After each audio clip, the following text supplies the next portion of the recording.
All right, ladies and gentlemen, hello and welcome back once again to the longest running show in the world about data. It's called DM Radio. Yours truly, Eric Kavanaugh here, talking about how to get noticed by ChatGPT. It's a fun, crazy world. I've got Tom Ogenthaler with me from the Influence Marketer and Amisha Gandhi of Signal 8 Agency. And we're going to talk about what's happening in the market and why you should care. And what's happening is everything is changing.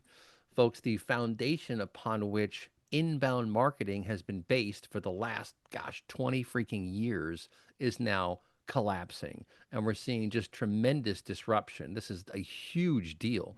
All of a sudden, something that worked for 20 years doesn't work anymore. I mean, can you imagine what that's going to do? And what's interesting, too, is you think about Google and cookies. Remember when Google was going to stop third party cookies and they were going to cancel that? And everyone's like, oh my goodness, what are we going to do without Google third party cookies? And then they're like, well, we changed our mind. So we're not going to cancel it just yet. But next year, we're going to cancel it, we promise. And then time passes, like, well, I don't know if we're actually going to do that or not. And so they're like, because why? Because they're like, there's going to be so much disruption.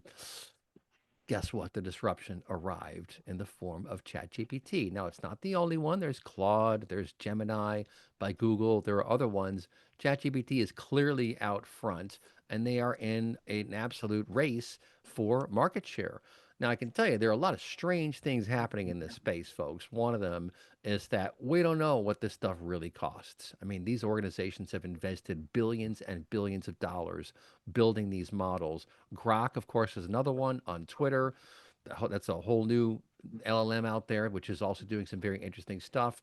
It's a fast moving environment. I'm kind of reminded of the Hadoop era back when we had Hadoop and all these different Hadoop distributions, and there were like five and six and seven of them. And then there were six and five and four and three, and there was just a couple because it was just overkill and it didn't work that well. But this ChatGPT stuff, for its purposes, works very well. Now you have to be careful about how you use these things. You don't want to use it to run production systems, for example. You need a RAG model, retrieval augmented generation. You need all kinds of things. But in terms of our main topic of today, how do you get noticed by ChatGPT? Well, as you may have seen on my LinkedIn post, video killed the SEO star. It's now all about video. And there are a bunch of reasons for that. One, as we mentioned in our preview that we'll post separately on YouTube, the new engines like Gong, like Read AI, like Otter, like Fireflies, even Zoom has their own. I mean, they're a dime a dozen these days. They're all over the place. They can track all sorts of new dimensions. They can track things like tone of voice, confidence level, engagement level, thoughtfulness of questions, clarity of answers. All these things can be modeled and measured now. And I promise you, they're being modeled and measured. And of course, YouTube also does captions automatically for most of its videos, maybe not all of them. But if you publish a video on YouTube, it's going to transcribe it and there are going to be the captions baked in. And then search engines can scan through those captions. So, how do you get noticed by ChatGPT? Well, long story short, first thing you got to do is think about what do you want to be aligned with in terms of prompts? Which kinds of prompts? What are the prompts people are typing in that are most likely being typed in that you want to align yourself with? So if you're an enterprise software firm that does analytics, obviously it's how do I get good analytics at an affordable price? You'll come up with any number of companies in that space.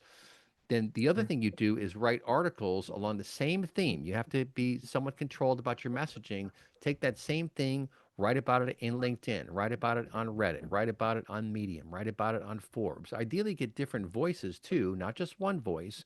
You want multiple voices in multiple places because what ChatGPT is doing is it's trying to triangulate the truth.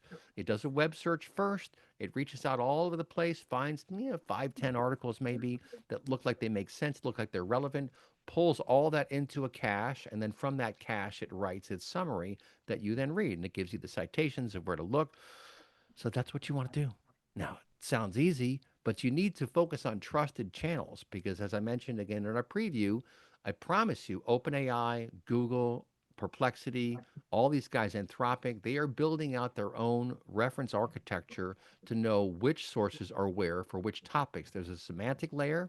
I guarantee that's true. And then there's a layer, a reference architecture of actual channels, of websites, of follow of people on websites. So if you have a YouTube channel with lots of videos, that's good. If you have a LinkedIn page with lots of articles over many years, that's also very good. These are trusted channels. Leverage those channels, get your message straight, and then begin the process. And I'll also tell you, it's all ephemeral. This stuff does not last. So you have to keep going. You have to find your vein and just keep mining that vein, keep focusing on that vein, and keep pushing forward. And with that, I'll bring in the influence marketer, Tom Ogenthaler. Welcome back to DM Radio. What are your thoughts about the tumult we're experiencing right now?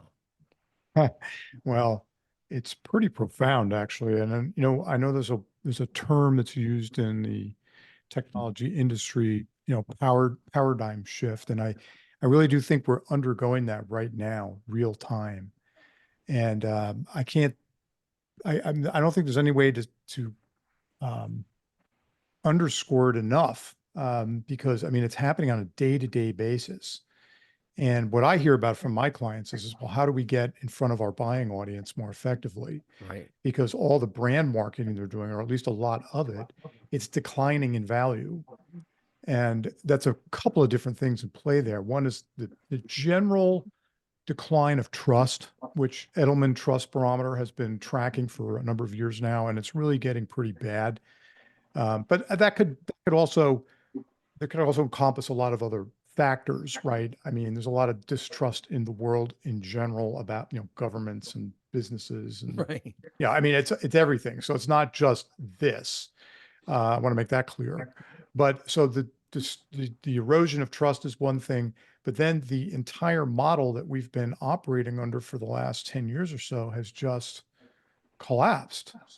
And businesses are no longer, they're not able to do the same things that they were and get results. So they're having to shift their strategies and their tactics to reflect that. And a lot of experimentation is going on, which I find personally kind of exciting.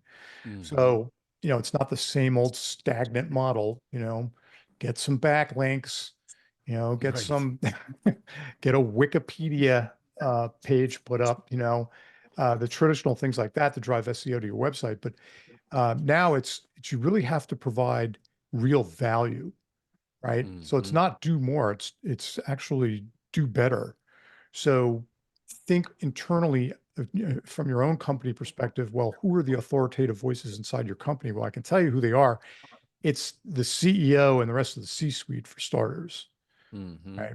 So you really need to start leveraging those voices and leveraging them effectively. I've seen this with some of my own clients, and I've seen it with other companies as well on a platform like LinkedIn, where the CEO will write an article, probably not entirely penned by him or her, Mm-hmm. but because of their authority and because that they share some things in there that probably doesn't get shared through the normal company brand messaging or content, it resonates well with its audience.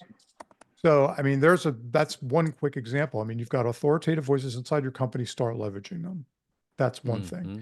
The next thing is you've got to find the authoritative voices that your prospective buyers trust and really start working with them to co-create content together. Just as you were discussing earlier, Eric, about doing radio shows, publishing that content on YouTube, doing an article on LinkedIn.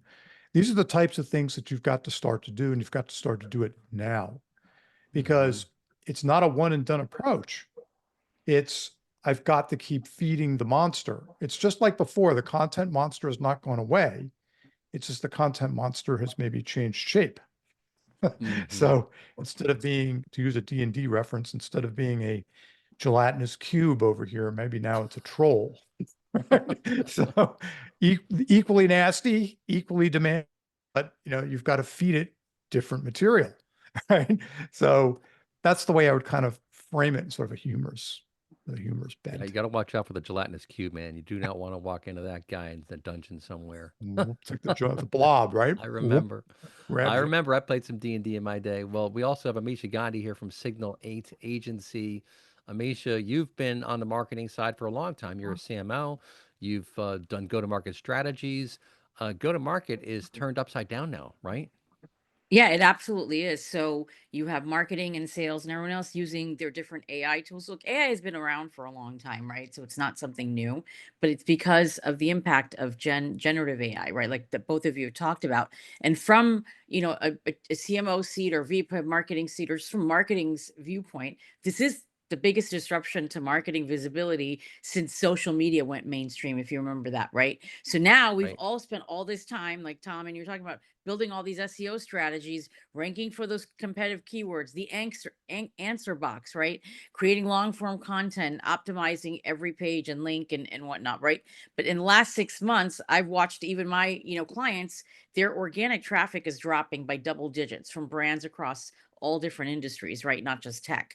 And so, in fact, one client of mine saw a 22% drop in a single quarter, not because the content was bad or had poor quality, but because tools, AI tools like ChatGPT, Perplexity, and Google's SGE are answering the questions directly, right? Without sending people to their sites, right? So that's really a big wake up call. And it's been for a while, right? It doesn't mean SEO is dead. It means, like Tom and you were saying, our old growth playbook is breaking, right? And the new one is about generative engine optimization, right? How do we create content that AI will trust, treat us as a source, surface, and then recommend, right? And so in my experience, that comes from, like we've all talked about, video, customer stories, thought leadership interviews, product explainers. You need to have it in a human voice. It's contextual and it's incredibly hard for algorithms to fake, right? So you're not using, Hmm. a lot of people are using ChatGPT to write answers that ChatGPT is going to find. That's not, we still need to add in a lot of humanness to that, because that kind of content will keep brands visible. And I think it's, everybody's saying it's AI first discovery era. And that's how you can do that. Like, you need to show real world impact, right? It's not just a theory. Mhm. We're, like I said, we're already seeing it in numbers. Brands that rely on SEO as their main lead, right, it's going down. So you need to think about LinkedIn, YouTube Shorts, TikTok. You need to create content in multiple areas and repeat the same message again, so that you are being seen as the system can understand and trust you. And if you're not, you're invisible, right? So for one example is a SaaS company I worked with pivoted from just doing SEO blog posts. They actually did those blog posts, but now they also do short form video explainers. They Mhm. optimized it, like what you talked about, transcripts and metadata. And within almost 90 days, those clips began appearing in AI sourced answers and YouTube's recommended feed, right? Mm. Replacing some of that lost organic traffic. We also need to think about, we just talked about video, it's tone of voice, engagement cues in human context. That is all those things that AI is going to take into context. It's more multidimensional in a way that text can't touch, right? So while the algorithms were just looking at the text, your AI is looking at all of these things, right? And so it gives you, if you're doing an authentic way, a real way for AI to read the delivery for authenticity and authority, right? So, for example, we're seeing videos featuring credible experts or influencers are driving 3x higher discovery rates on LinkedIn compared to static posts with the same message, right? So, Mm. those are some of the things that I'm thinking about, and clients are thinking about too. But it's just priorities are shifting for CMOs and for marketing, right? So you need to take some of your budget from pure SEO into content that's designed for AI discovery, right? Now you need to bake in authority signals, right? So bring in customers, experts in, recognized experts, and then repurpose it. Take that same piece of content and do it in multiple smaller video assets, do it in multiple different places, right? When you're speaking at a conference, and then you have to make sure you're consistent, because if you're not consistent, you're not going to then be trusted, right? And that's going to Right. help feed those AI platforms, and then you're going to be seen as a trusted, consistent voice. Mhm. Yeah, I have a that's right. question. Then consistency really matters. Go ahead, Tom. I have a question for Misha. Yeah. So, Misha, you, I, and Eric have worked together on projects in the past for some notable clients. Yeah, And one of those types of projects was creating a podcast which could right. live on the company website somewhere. Yeah. What about content like that? Where do you see that fitting into the go-to-market strategy today? I mean, I think it's really important. So if you're thinking about doing something like that, people always think about doing podcasts and they think of top of funnel content.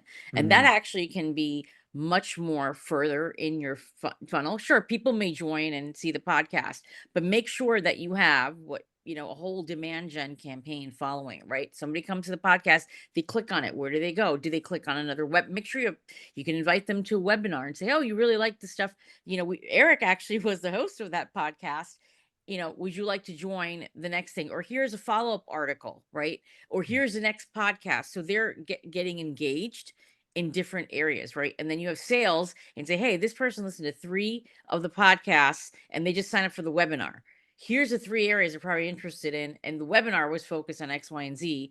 Why don't you follow up, right? So now you have a very pointed way of following up with that prospect. The other thing is with AI, now you can see like how long they stay in you have all of these stats, right? And you can say, hey, they really listened until this point. So they probably didn't care about these other things. So I'm going to focus on the points that came before that, right? And you can also work with sales to say, hey, this person came to 2 of the podcasts. They've now been invited to a webinar. They're coming. They're coming next Tuesday.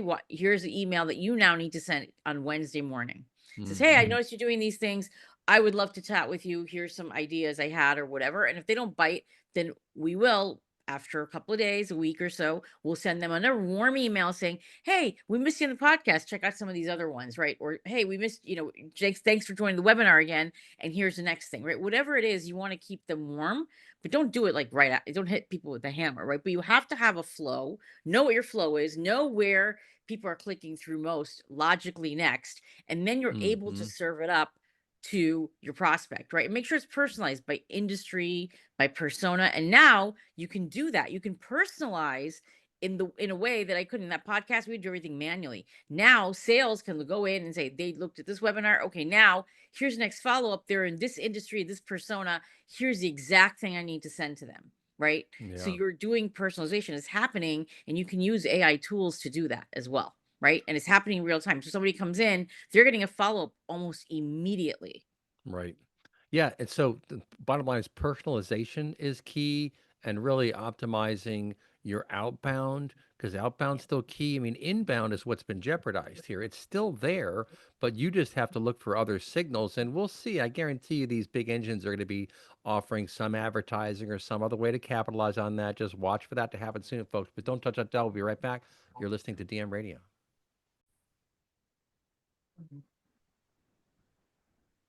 All right, folks, welcome back to DM Radio, talking to Tom Ogenthaler and Amisha Gandhi about ChatGPT and how to get noticed by ChatGPT. The short answer is long form video. Believe it or not, that's what they want. They want long form video because of all the richness of the content, because you can see people's faces. You know when they're smiling, you know when they're not smiling. And just to give you an idea, folks, if you've ever posted a video on YouTube, like of yourself doing a show, for example, my daughter always complains. She hates the photos that the Google algorithm uses to show. She's like, why do they always show you looking so weird? I'm like, I don't know, man. I can't control.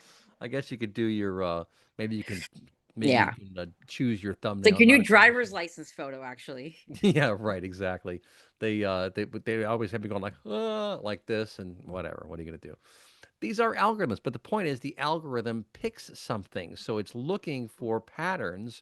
And it's really wild what's happening here. I mean, you can't not think about this sometimes and just be absolutely amazed at what we're seeing, the ability to replicate imagery, to replicate words. I'll give you sort of an aside.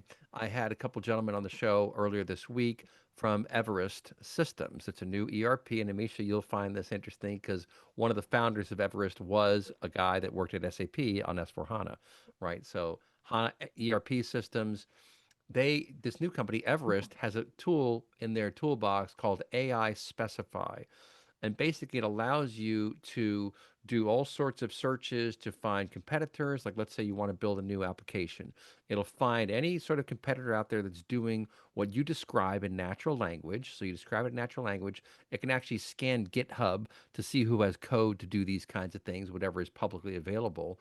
And then it gives you all these different dimensions that you fill out just in natural language, just talking with your team, for example, about what's going on. And then what happens, it generates the specs for you. So when Stefan Sigg showed me the specs that this tool generated, they were spectacular.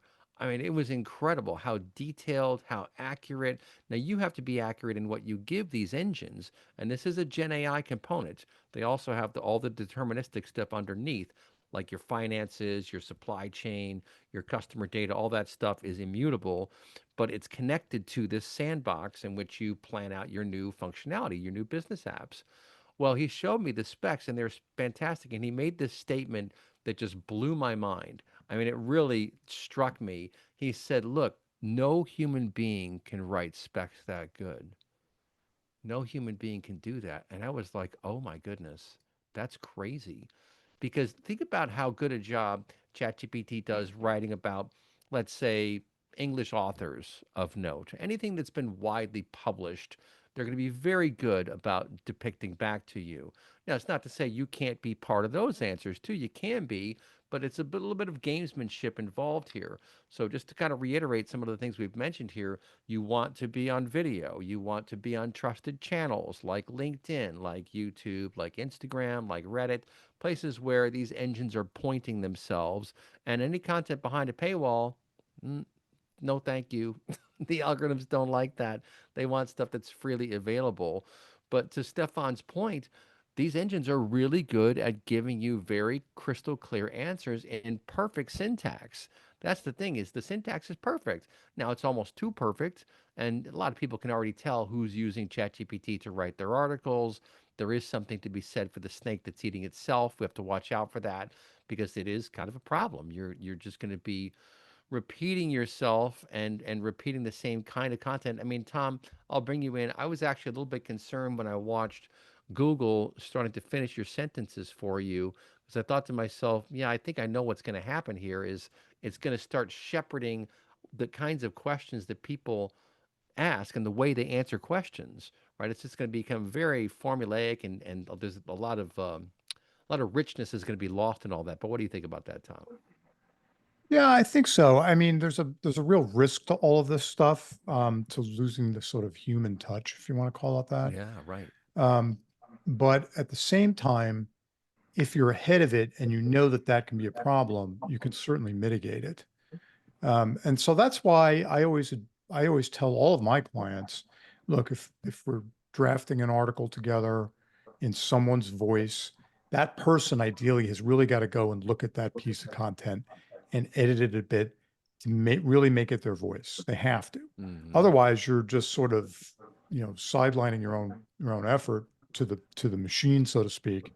And I think that to your point, over time, more and more people are going to be able to recognize that. I can already recognize Chat GPT content when I see it.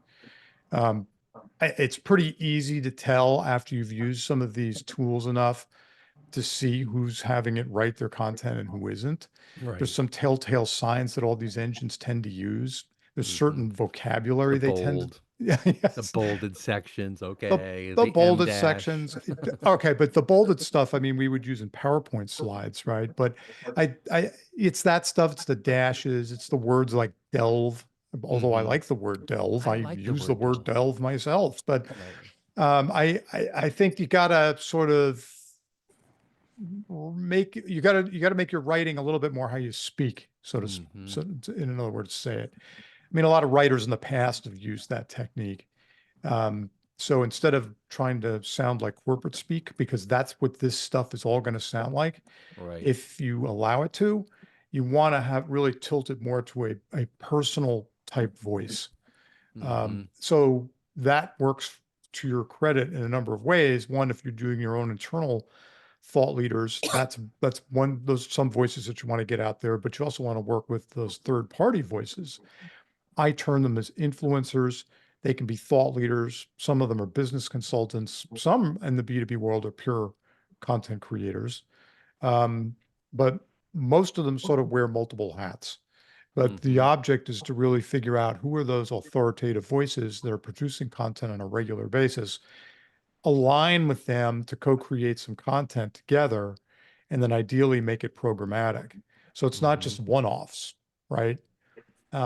Because like you pointed out at the beginning of this webinar, Eric, if you do some of these tactics that we're talking about here today, and suddenly you're getting more traffic to your site, or you're getting more inquiries and such because of the content that you put out, you've got to keep putting that content out. Right. So back to my earlier reference of the content monster is still out there. It's just changed shape or kind. So we're going to have to feed it different types of content to keep you relevant. Yeah, well, and there are lots and different tools out there to help you as well. I think, Amisha, you were alluding to some of those things. We use Right. Opus.pro, and Right. it's great. You just give it a URL of a YouTube video or of a Zoom recording, and it will dynamically carve out 10 to 12 little snippets and throw captions on top of that to you. So if you see these videos all over YouTube with the captions, they're 1 to 3 minutes long, that's Right. probably Opus or something similar to it. But I mean, in a way, what's old is new again. You still need really good content. You need to stay focused. And I think that focus is probably more important now than it has been, because you need to pollinate enough of the environments out there with your message to get those signals for your site, to get you and your content noticed by these engines. It does take some effort, but if you're focused and consistent, you're going to do a good job, right, Amisha?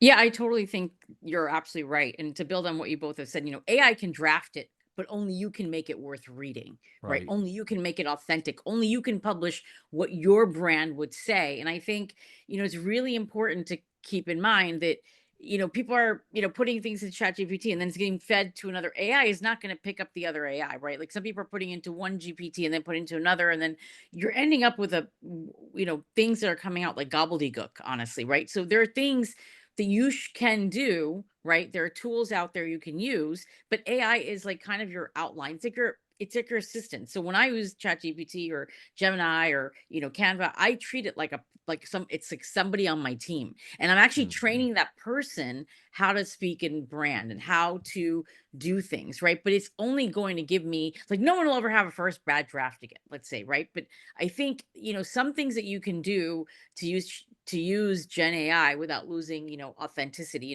You think about research and intelligence gathering, right? Something to build on top. Like you can have your GPTs scan multiple sources and summarize trends and competitor positioning and emerging keywords. You can get all this information, right?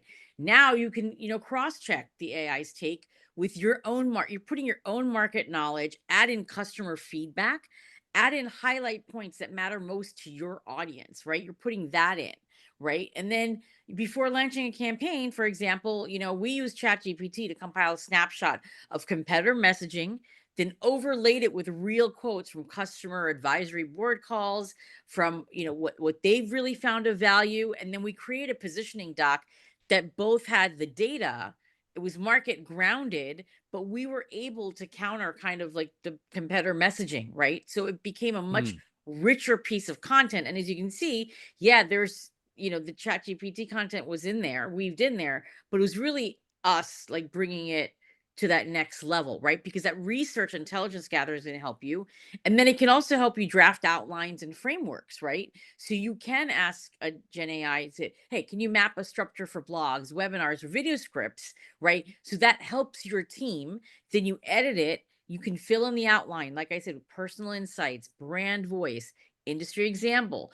Keep the jargon minimal. Like Thomas saying, there's certain words that always pop up, right? You want to add the stories and analogies that are going to make your message memorable. Like give an example. Like I'm going to give one right now. For example, just to explain this, we were doing a thought leadership piece for one of, a B2B influencer marketing platform actually. And AI created this like 5 main sections, right? So we're like, wow, that's great. We have these 5 breakouts based on the stuff we fed it.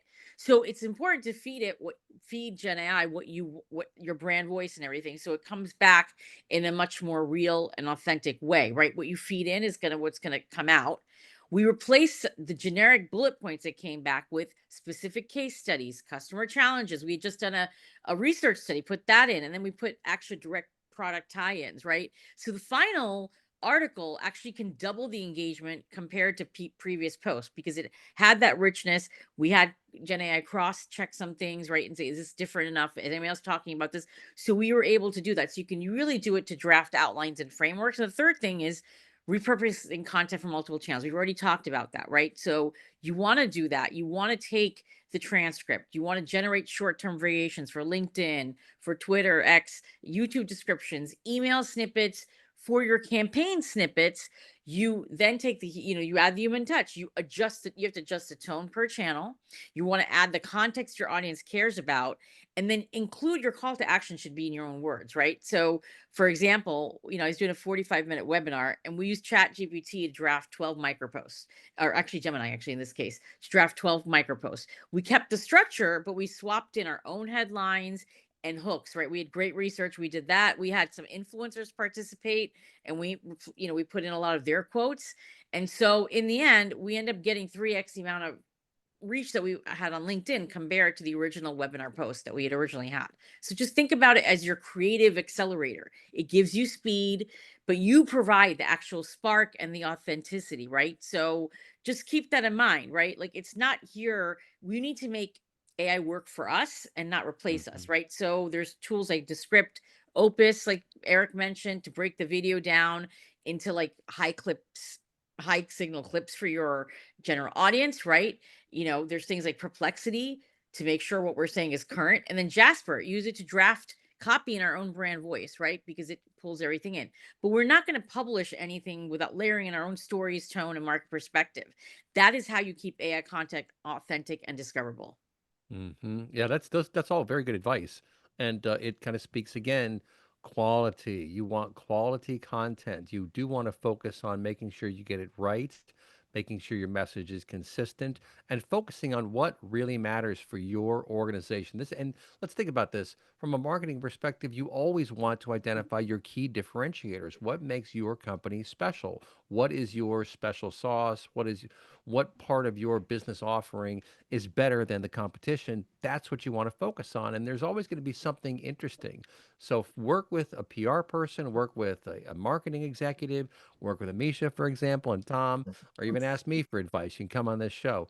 We found that this show winds up being an excellent proving ground for messaging, especially when we get multiple guests, because you'll think that some message is really resonating, but you can see in the faces of others when it's just not. And that's important information. That's a feedback loop in real time. Pay attention to what people are doing or how they're responding to your message, because that'll give you an understanding. Now, don't take just one person's opinion. You obviously want to talk to multiple people, but it's really important to validate your message, figure out what you want to say, focus on it, and stay focused on it for a significant period of time.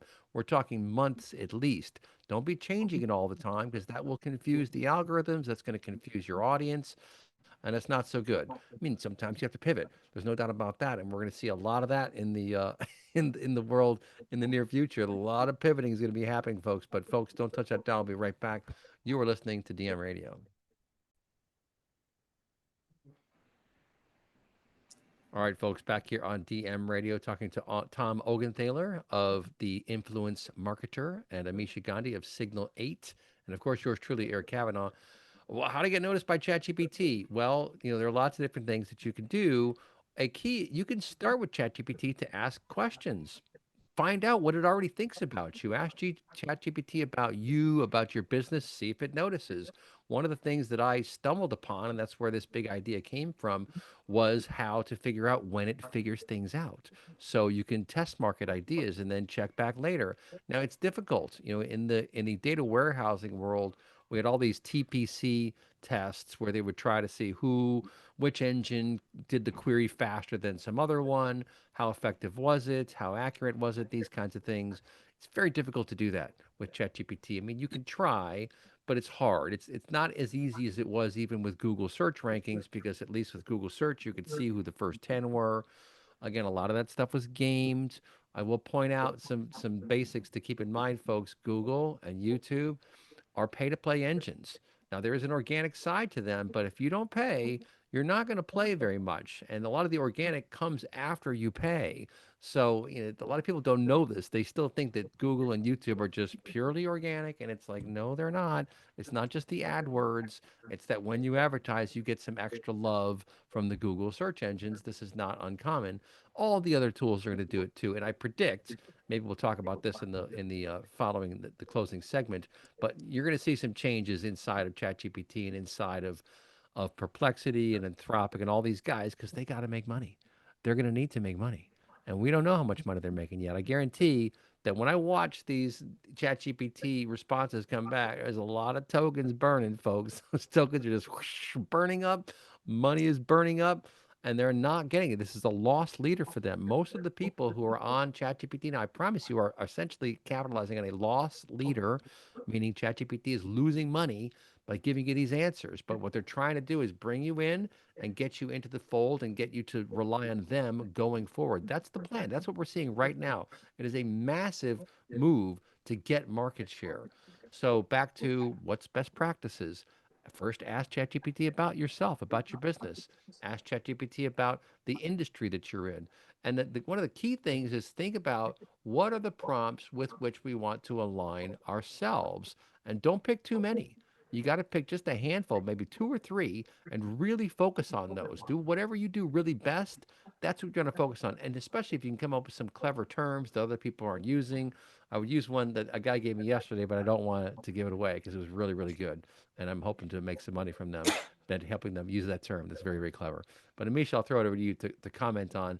Focus on your authenticity. Even ask ChatGPT, what does it think about you? Start that journey there, but then really drill in and spend some time and effort on the messaging, right? Yeah, I think that's completely right. And look, we're all marketers, but we're still storytellers. Don't forget that. So there's that storytelling advantage, right? So people still buy from people. And if AI can bring them to you, right? That's fine, but the story is what keeps them there, right? So in this generative, AI world, it's not just about showing up in the results. It's about showing up in a way that feels human, relevant, and worth engaging with. And we've all been talking about that here, right? So, for example, I had a cybersecurity client, and the founder had a very deeply personal story of how stopping a real world ransom attack, and that's how he started the company, right? And he actually never really talked about that, and we said, why don't you start the video with that? Why don't you tell your own personal story of what happened to you and your company, and then this is why you started this one, right? And that engagement doubled compared to their product feature videos, right?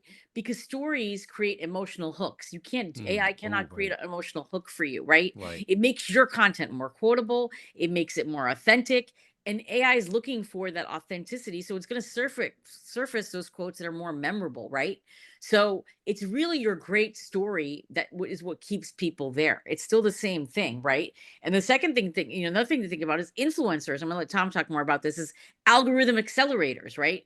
So you're right, influencer isn't just going to introduce you to their audience, it's going to introduce you to the algorithms too, because they're a trusted source. Now they're talking about you, and with you, you're going to be linked, right? Those trust signals get into the generative AI algorithm, right? Now your content is going to be discovered and recommended, like what Eric was talking about with this show, right? So one of the things is, I was working with a fintech startup artisan, and they were collaborating with a really great CFO influencer, right? Jack McCullough for LinkedIn Live. And the transcript and clips became highly discoverable because the AI tied Jack McCullough has been around for 25 years. He's done all these shows and he had a community, and it's a he's a pretty big name in fintech, right? So that raised the brand's content because of the influencer authority, right? And you don't have to have somebody big. You can have micro influencers because they can drive niche authority, right? Because it's again, it's a collective. It's not just one thing. It's many things coming together, right? That you really have to think about when Right. you're thinking about these things, right? So people need to really think about that. Don't forget the humanness, the emotion. Only you can really bring that in. That's a really, really good point. I love that comment you made about how storytelling is the human side, and that's where the hooks come from. And I'll point out, I'll throw it over to Tom here to comment on another very important thing to remember with these large language models is they are consensus engines. That's what they do. Because remember, what they're doing is they are vectorizing text and imagery in case of pictures, obviously, and videos and so forth. But let's focus on the text for the time being. They are vectorizing that text. What does that mean? They're taking fragments of words and then saving them as vectors. And a vector is a mathematical formula. It's a point, an array in a certain direction, and then it aligns those things like cats are all in this part of the landscape, dogs are over here, trees are down here, farms are over there. But they do have some logic into how they position things. And then what's really happening here when you're prompting and you hit that enter key is it's taking all that text, it's tokenizing it, and then it's mapping that array of tokens using the instructions against its understanding of the world. And it thinks, and then it brings everything together and it converts the tokens back to text at the last minute. And it really is still, from what I've heard, predicting the next word in what you say, which is so bizarre. But it does have an understanding of structure and of syntax. So there's something interesting going on underneath there. But the point is the liveliness, that hook, that emotion that comes from people, that comes from you and what you want to do. And you'll see this because the AI algorithms will pick up on that. If you have a conversation where there's one really interesting part, the AI is probably going to find that. And it's kind of wild that it does that, but it's doing all kinds of signal processing. It's not just looking in terms of video at any, at the text. It's feeling the sound. It's feeling all kinds of different things. But Tom, I'll throw it over to you. It's wild. It's a crazy new day, right? Yeah, And in the spy world, there's a term called the gray man. So if you want to blend into a population, you're going to dress like that population, you're going to act like that population, you're going to move like that population because you don't want to be noticed.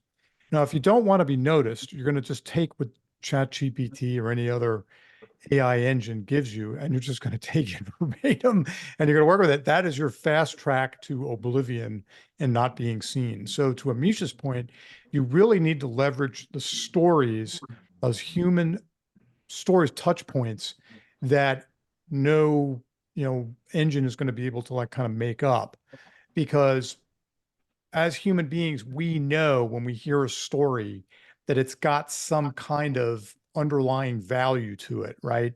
That it's interesting inherently because it is a human story, whether it's a positive story or a negative story. It's we can relate to that.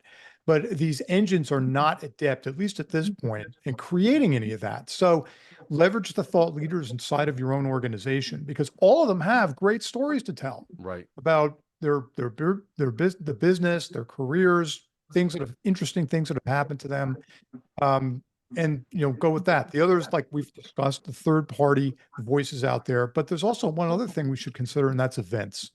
Because when your company's at a show, a conference or something, Right. there's tons of stuff going on. People are Right. meeting other people, swapping stories, and you should be capturing some of that content at those events and then using it to repurpose out on your social media feeds and everything later on, whether it's short videos, long form videos, articles, short posts on LinkedIn or whatever. You can take all that awesome content that you generate there, which is really weeks and weeks worth of content, and yeah, you Right. can run with that for a long time. Yeah, and that's something that SAP did very well. In fact, Amisha ran the influencer marketing program, gosh, about 10 years ago now.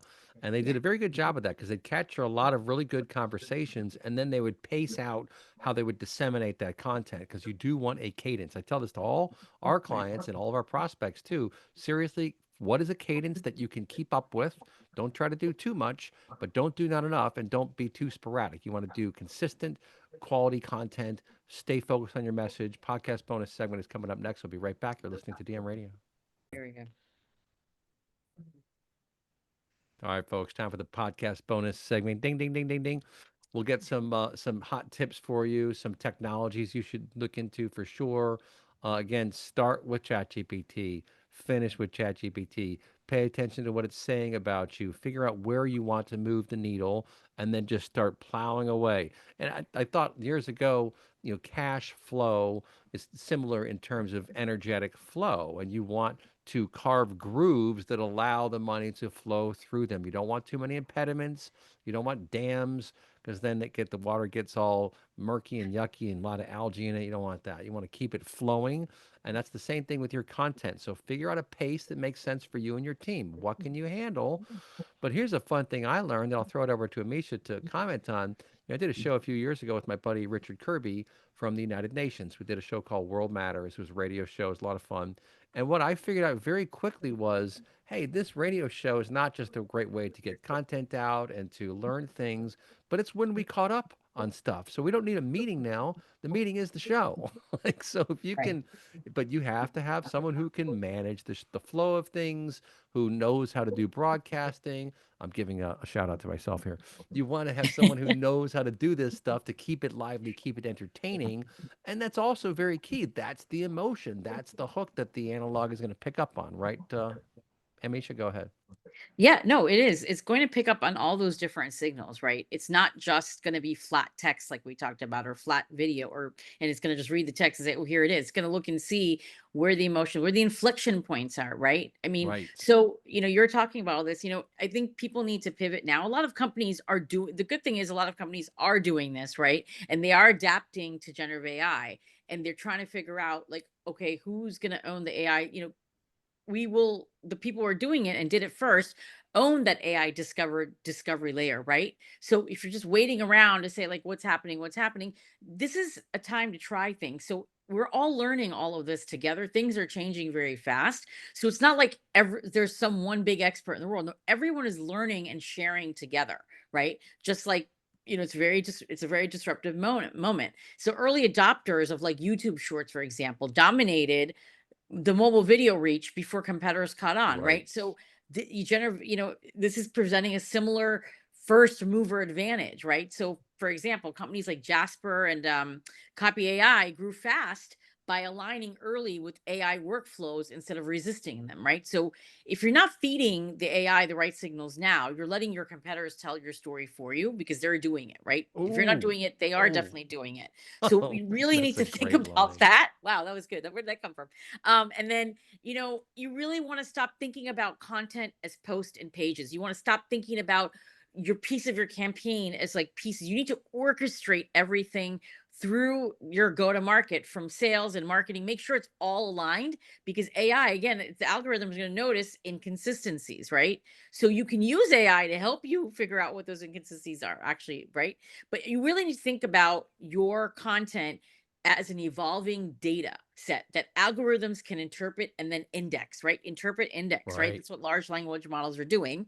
If you start feeding the right signals now, you're laying down the groundwork, right? And Right. now you're going to be ahead 90%, I don't know, maybe 100% or maybe 50% of your competition in just a few months, right? But like make sure you're tagging your videos with clear topics, add accurate transcripts, right? Break them down into bite-sized clips with really descriptive titles, right? That's what's going to really help you and stand out. You can use tools like Descript and Opus, like we just talked about. They can turn a 45-minute video into like 15, 20 micro videos. Right now, you're using that in sales. You're using that you drop it in 6 cents. Where are content tools you have, right? And so I think, tech is here to make AI work for us, not replace us, right? And so you can use these tools, you can change everything, but that's how you keep AI, you don't want to publish anything without layering in your own stories, tone, and market Hmm. perspective.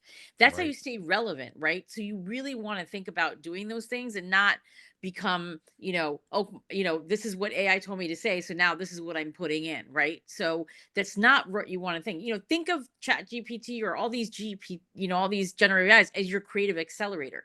It gives you speed, but you're providing a spark. AI can help you, kind of scale, right? You're scaling, but only you can resonate and stand out, in a sea of like it's becoming a lot of noise, right? So more authentic, more real is going to win. I agree. And folks, those are some really, really good points there. If you're not getting your message out there, your competition is. Oh, don't do that.